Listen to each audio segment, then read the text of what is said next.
देखिए हमको मंदिर के चारों तरफ का दिखा रहे हैं दृश्य।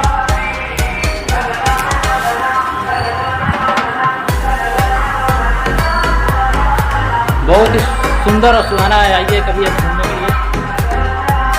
देखिए कुछ मंदिर का इस तरह का दृश्य, बहुत ही साफ सुथरा व्यवस्था है यहाँ पे।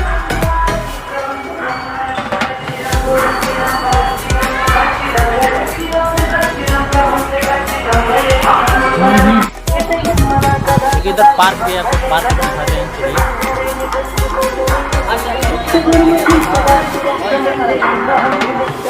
बने रहिए मेरे साथ वीडियो में। ये पार्क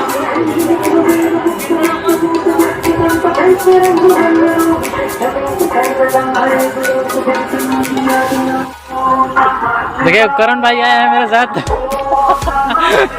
बहुत लजा रहे हैं वीडियो में।